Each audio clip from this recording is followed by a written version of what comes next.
जनता कह रही है महंगाई का मार सहा नहीं जाता। आपसे जानना चाहेंगे कि ये महंगाई का वार किसका? ये स्पष्ट तौर पे देश में जो महंगाई बढ़ रही है इसके लिए निश्चित तौर पे केंद्र सरकार दोषी है। और वो केंद्र सरकार के मुखिया खासकर नरेंद्र मोदी जी प्रधानमंत्री हैं, तो उनकी जवाबदेही बनती है ना कि देश में महंगाई कम कैसे हो। क्योंकि वादा तो इन्होंने किया था 2014 में कि जब भारतीय जनता पार्टी की सरकार बनेगी केंद्र में तो हम महंगाई को कम करेंगे। याद होगा कि 2014 में चुनावी रैलियों में नरेंद्र मोदी जी ने करीब दर्जनों जगहों पर इस बात की दुहाई देते थे कि देश में महंगाई है, बेरोजगारी है, भ्रष्टाचार है, देश में से काला धन बहुत सारे विदेशों में जमा है। हम तमाम मुद्दों पर एक एक कर देश की जब सरकार बनेगी भारतीय जनता पार्टी की देश में, तो पहली कैबिनेट की बैठक में हम महंगाई को कम करेंगे और हर साल नौजवानों को 2 करोड़ नौकरी देंगे। विदेशों से काला धन लाकर 15 लाख रुपये हर आदमी के खाते में देंगे, भ्रष्टाचार दूर करेंगे। लेकिन तमाम मुद्दों से आज भारतीय जनता पार्टी और नरेंद्र मोदी जी भटक गए। लेकिन आज भी अगर जनता से पूछा जाता है कि आप किसका समर्थन करेंगे, किसको वोट देंगे, तो आज भी बीजेपी का ही नाम आता है। चाहे सिलेंडर 1200 रुपये हो जाए, टमाटर 160 रुपये हो जाए। क्या कारण मानते हैं इसका? बिल्कुल आपका सवाल बिल्कुल सही है, लेकिन आपके सवाल में ही जवाब छुपा हुआ है। कर्नाटका की जनता से पूछे थे आप? कर्नाटका की जनता ने कहाँ कहा था कि भारतीय जनता पार्टी को हम ला देंगे? कर्नाटका की जनता तो कांग्रेस पार्टी को ला दिया। ये बात आपका कि जनता कहती है कि हम भारतीय जनता पार्टी को लाएंगे, तो कर्नाटका में बीजेपी चली गई, हिमाचल प्रदेश में बीजेपी चली गई। अब बता रहे हैं कि देश के लगभग 14 राज्यों में, जो देश के बड़े बड़े राज्य हैं, 14 राज्यों में बीजेपी सरकार में नहीं है। तो जनता 14 राज्यों की से पूछिए ना कि बीजेपी को लाना चाहती है कि किसी और दूसरे पार्टी को लाना चाहती है। हमारा सवाल है बीजेपी से, भारतीय जनता पार्टी से, खासकर नरेंद्र मोदी जी से, कि आपने जिस मुद्दों पर चुनाव 2014-2019 में लड़ा था, उन सारे मुद्दों, सारे वादाओं को आपने एक भी पूरा किया? एक भी वादा पूरा किया? न महंगाई देश से घटी, न बेरोजगारी देश से घटी, न विदेशों से काला धन आया, न यहाँ भ्रष्टाचार में कमी आई। देश आज कंगाली के हालात पर है, खड़ा है, श्रीलंका की स्थिति में आने वाली है देश। महंगाई पर अगर बीजेपी से पूछी जाती है तो कहते हैं कि वेतन भी तो बढ़ा है। तो मैं आपसे सवाल करता हूँ कि 2014 में जो वेतन आपका था आज 3 गुना हो गया है क्या? अगर आपका वेतन 3 गुना हो गया तो महंगाई ठीक है? अगर देश के लिए जो काम करने वाले कर्मचारी हैं, चाहे वो आर्मी में हो, CISF में हो, BSF में हो, CRPF में हो, या आप मीडिया के लोग हों, प्राइवेट कंपनियां हैं, तमाम लोगों का तनख्वाह 2014 से लेकर 2023 तक अगर 3 गुनी हो गई है तो मैं समझता हूँ महंगाई जायज़ है। फिर भी देश में जो काम करने वाले, जो नौकरी पेशा वाले लोग हैं, उनकी संख्या कितनी? 145 करोड़ की आबादी वाला देश, मात्र 5 से 7 करोड़ लोग नौकरी करते हैं इस देश में। उनकी तनख्वाह अगर बढ़ जाती है तो 140 करोड़ लोगों की तनख्वाह बढ़ गई क्या? 140 करोड़ लोग जो आज महंगाई से त्रस्त हैं, बेरोजगारी से त्रस्त हैं, उनसे सवाल कीजिए ना, वो बताएंगे आपको। 5 करोड़ लोगों का तनख्वाह बढ़ा और महंगाई की मार 140 करोड़ लोगों पे पड़ा। ये कहाँ न्याय संगत है? ये भारतीय जनता पार्टी के लोग, मैंने कहा, पहले भी कहा था, ये र्यूमर फैलाने वाले लोग, RSS के लोग जब गणेश जी को दूध पिला सकते हैं तो ये भारतीय जनता पार्टी वाले और RSS वाले कुछ भी कर सकते हैं। देश में आग लगी हुई है, इनको आग नहीं दिखाई दे रहा है, किसानों की समस्याएं नहीं दिख रही है, किसान आत्महत्या कर रहे हैं, महिलाओं को नंगा घुमाया जा रहा है मणिपुर में, देश के तिरंगे पर दाग लगाया जा रहा है और कह रहे हैं कि भारतीय जनता पार्टी के लोग समर्थन में।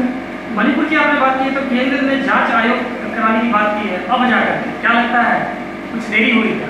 3 महीने हो गए। नरेंद्र मोदी जी का आज से 15 दिन पहले कोई बयान नहीं आया था। ये मणिपुर 3 महीने से सुलग रहा है, कोई आज की घटना मणिपुर में नहीं है। आज मणिपुर की घटना ने पूरे देश में, पूरे विश्व में भारत को शर्मसार किया है। हम पूछना चाहते हैं नरेंद्र मोदी जी से कि अगर आप धृतराष्ट्र की भूमिका में हैं, अगर आपका मुख्यमंत्री दुशासन जो महिलाओं का अंग वस्त्र खींचने का काम कर रहा है, आपको दिखाई नहीं दे रहा है? आप धृतराष्ट्र की भूमिका में दिल्ली की गद्दी पर हैं। शर्म आनी चाहिए ऐसे प्रधानमंत्री, ऐसे मुख्यमंत्री को।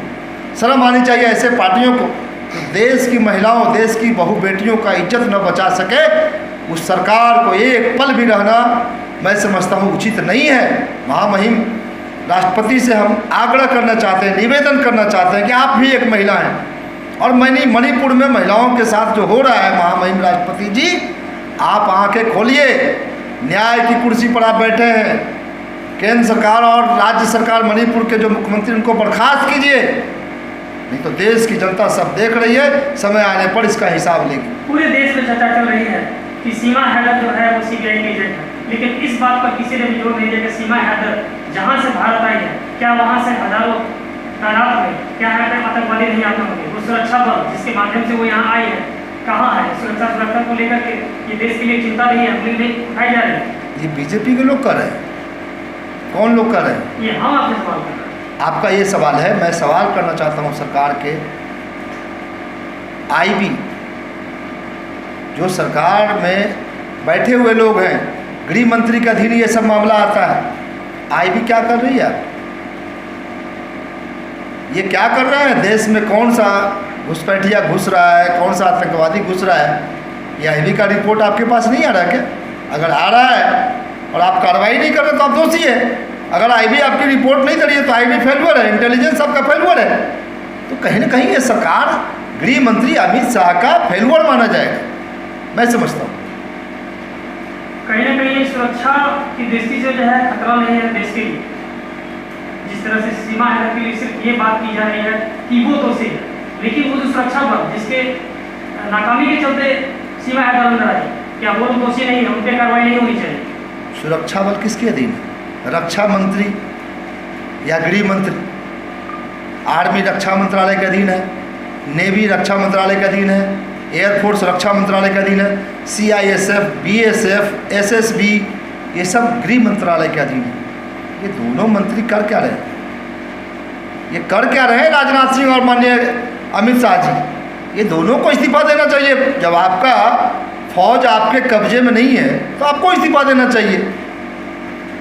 और रही भारतीय जनता पार्टी को कि देश की सुरक्षा करने का, तो मैं नहीं समझता कि भारतीय जनता पार्टी देश की सुरक्षा करने में सक्षम है। आपको याद होगा जब अटल बिहारी वाजपेयी जी, उससे पहले विश्वनाथ प्रताप सिंह देश के प्रधानमंत्री थे और गृह मंत्री थे, उसमें मुफ्ती मोहम्मद सईद, उनकी बेटी रुबिया सईद का अपहरण हुआ था। रुबिया सईद को मुक्त कराने के लिए कितने आतंकवादियों को छोड़ा गया था, याद है आप? उसमें VP सिंह की सरकार को भारतीय जनता पार्टी भी समर्थन कर रही थी। उसके बाद चले आइए जब विमान अपहरण कांड हुआ था, एयर इंडिया के विमान को अपहरण करके अफगानिस्तान ले जाया गया था आतंकवादियों के द्वारा। उसमें अटल बिहारी वाजपेयी जी, मरहूम अटल बिहारी वाजपेयी जी प्रधानमंत्री थे देश के। कितने दुर्दांत अपराधियों को भारत सरकार ने अफगानिस्तान ले जाकर छोड़ा था, याद है ना? और आप कहते हैं कि हम देशभक्ति की भावना, आपने तो आतंकवादियों से देश का सीना छलनी कराने का काम किया है भारतीय जनता पार्टी के लोगों ने। और मैं दावे के साथ कहता हूँ ये भारतीय जनता पार्टी के लोग आतंकवादियों से मिले हुए हैं। और जब जब चुनाव आने की बारी होती है, चाहे वो जम्मू कश्मीर का मामला हो, चाहे और किसी मणिपुर का मामला हो या चीन का मामला हो, तिब्बत में जो हमला हुआ था, ये सारे के सारे चुनाव के वक्त में क्यों होता है, ये समझ लेना चाहिए देश की जनता को कि भारतीय जनता पार्टी विदेशी आतंकवादियों से मिली हुई है। मुझे कहने में कोई गुरेज नहीं है।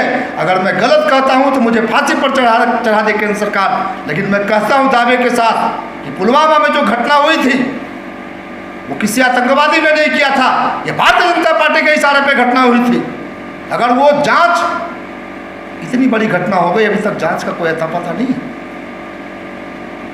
40-45 किलो RDX, 100 ग्राम आप चरस लेके घूमते हैं तो पकड़े जाते हैं। और एक गाड़ी में RDX आ रहा है, वो भी रॉन्ग साइड से, सरकार को पता नहीं है, इंटेलिजेंस को पता नहीं है, और वो आके CRPF के वैन में टक्कर मार देती। हमारे 40-45 CRPF के जवान शहीद हो जाते हैं। ये सारे के सारे मामलों की जांच अगर महागठबंधन की सरकार इंडिया गठबंधन की सरकार बनेगी, सारे के सारे मामलों पे जांच होगी और भारतीय जनता पार्टी के लोग बेनकाब होंगे। मैं दावे के साथ कहना चाहता हूँ। आप इस बात को आप कैसे लेते हैं कि बीजेपी प्रवक्ता विनोद शर्मा ने इस्तीफा दे दिया मणिपुर में से? विनोद शर्मा जी भारतीय जनता पार्टी के प्रवक्ता हैं। आपको ये पहली घटना लग रही होगी, लेकिन आप चले जाइए मध्य प्रदेश, चले जाइए छत्तीसगढ़, चले जाइए और प्रदेश, दर्जनों बीजेपी के MLA, बीजेपी के पदाधिकारी लोग इस्तीफा दे रहे हैं। मणिपुर की घटना और भी बीजेपी में जो आंतरिक लोकतंत्र खत्म हो रही है उसके खिलाफ आज केंद्र सरकार हम दो और हमारे दो की सरकार है। अमित शाह और नरेंद्र मोदी की सरकार, तीसरे किसी को पूछा नहीं जाता है। और देश को ये लोग दो गुजरातियों के हाथों में बेच दिया है, अडानी और अंबानी के हाथों में। यानी हम दो हमारे दो की सरकार हम दो और हमारे दो के कब्जे में चली गई है, अडानी और अंबानी के हाथों में। ये सारे का सारा गुजराती देश को चौपट करने पर तुला हुआ है। ये व्यापारी हैं, ये पॉलिटिशियन नहीं है। आप देखते होंगे कि लगभग 74 गुजराती जो भाग चुका है, नीरव मोदी से लेकर मेहुल चौकसी तक, कहाँ के लोग हैं? हजारों करोड़ रुपया ये काला धन के रूप में यहाँ से ले गया और विदेशी बैंकों में जमा किया। लास्ट में इंडिया से ये लोग भाग गया। मैं कहना चाहता हूँ ये देश बिक चुका है, बर्बाद हो चुका है। सारे सरकारी कंपनियां प्राइवेट सेक्टर में बेचे जा चुके हैं। देश की जनता ईस्ट इंडिया कंपनी की तरह इन कंपनियों के कब्जे में आ गई है। अब ये कंपनियां जैसे चलाएगी देश की जनता को वैसे चलने को मजबूर है। इसलिए मैं देश की जनता का आह्वान करना चाहता हूँ, बिहार की जनता से आह्वान करना चाहता हूँ कि 2014 में भारतीय जनता पार्टी अगर आ गई गलती से, देश को श्रीलंका की स्थिति में लाने से भगवान भी नहीं बचा सकते। धन्यवाद।